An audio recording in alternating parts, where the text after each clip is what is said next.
자, 맞짱 두 번째 시간입니다. 맞짱 주제는 여러 가지 물리량과 운동학, 제 이름은 1712 황보현이고요. 그리고 이번 시간에는 세 가지 물리량에 대해서 그걸 중심으로 물체 운동을 설명해 볼 겁니다. 첫 번째 물리량은 힘.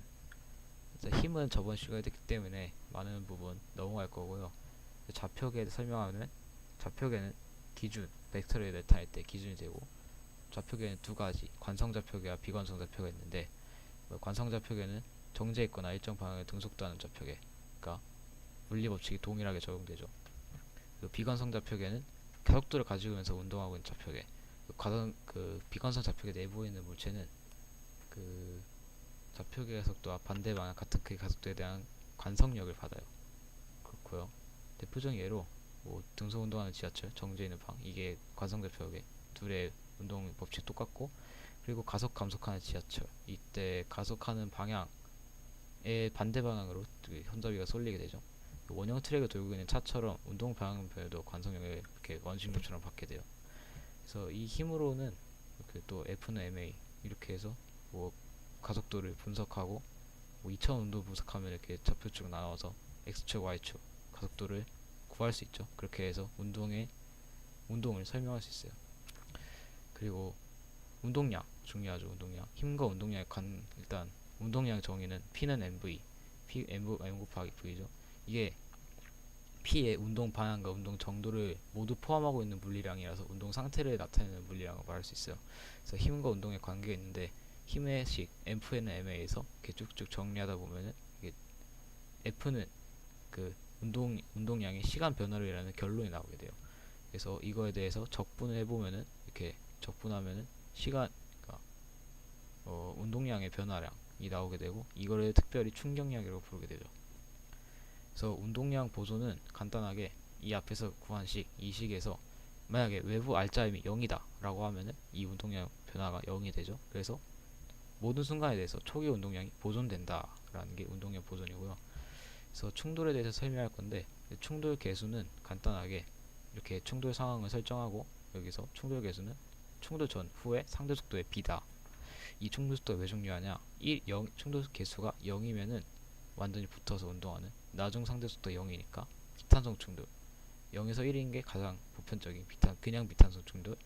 그리고 1이면은 탄성 충돌, 이러면은 특별하게 에너지 보존도 같이 성립하게 돼요. 일단 기본적으로 충돌 현상은 작은 반작용이 작용하는데, 수직 항력 같은 크기의 힘이 반대 방향으로 서로 작용하게 되는데, 이 같은 크기의 반대 방향 힘이 정말 똑같이 각각에게 같은 크기의 반대 방향의 운동량 변화를 주기 때문에 이들을 합하면은 총 운동량 변화가 0이 돼요. 어쨌든 그래서 충돌 과정 동안 외령이 작용하지 않는다라고 하면은 충돌 전과 충돌 후의 운동량은 보존된다는 거죠.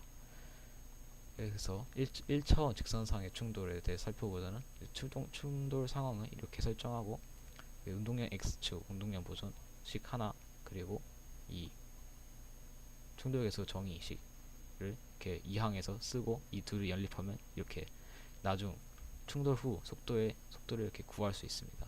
여기서 E는 1인 경우에 대해서 대입해서 살펴보면 이렇게 식을 나타낼 수 있는데, 여기서 에너지를 계산해보면, 운동 에너지 계산해보면 운동 에너지 변화 이렇게 쭉쭉 계산해보면 매우 더러운데, 이걸 계산하면 놀랍게도 0이 나오게 돼요. 그래서 E가 1인 상황, 탄성 충돌에서는 에너지가 보존된다 라는 걸 알 수 있죠. 그래서 2차원 충돌에서는 좌표계를 설정하느냐에 따라서 계산이 덜 복잡하기 때문에 좌표계 설정이 굉장히 중요해요. 일단 저는 정지 좌표계에 대해서 할 건데, 정지 좌표계지만 두 번째 물체를 기준으로 삼아서 이 두 번째 물체가 충돌 전에는 정지하도록 좌표계 설정할 거고요. 그래서 이게 충돌 상황을 이렇게 잡고, 이렇게 중심 간의 거리도 h를 잡아서 이 h에 따라서 충돌 후에 날아가는 각도가 달라지기 때문에 이 h도 되게 중요한 변수고요. 이렇게 쭉쭉 운동량 보존이 좌표축이 두 개니까 각 축에 대해서 두 식이 나오고, 반박계수식 정의 이렇게 나오고, 이 h에 관한 각도식이 이렇게 나오고, 그리고 이 운동량이 보존되기 때문에 삼각형을 그릴 수 있어요. 세 운동량을 가지고. 그래서 이 삼각형에 대해서 사인 법칙을 쓰면 각도와 운동량의 관계식이 나오고, 이 총 6가지 식을 이용해서 4가지 변수를 당연히 구할 수 있죠. 그래서 4가지 변수를 구하게 되면은 이게 벡터 값을 알게 돼서 나중 속도, 두 물체의 나중 속도를 전부 알 수 있게 돼서 충돌 운동을 완벽하게 설명할 수 있어요. 세 번째 운동량, 세 번째 물리량, 가운동량. 가운동량 굉장히 까다로운 친구죠.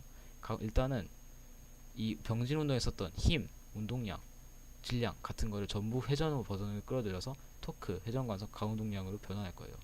회전 관성은 그 질량의 그러니까 질량의 회전 버전이고, 토크는 힘의 회전 버전이고, 가운동량은 운동량의 회전 버전이죠.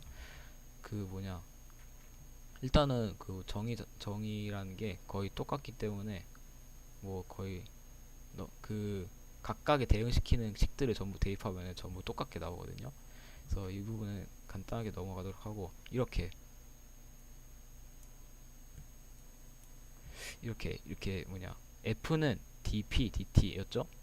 그 힘이 운동량의 변화율, 여기서는 토크가 가운동량의 변화율이라는 걸 알 수 있어요.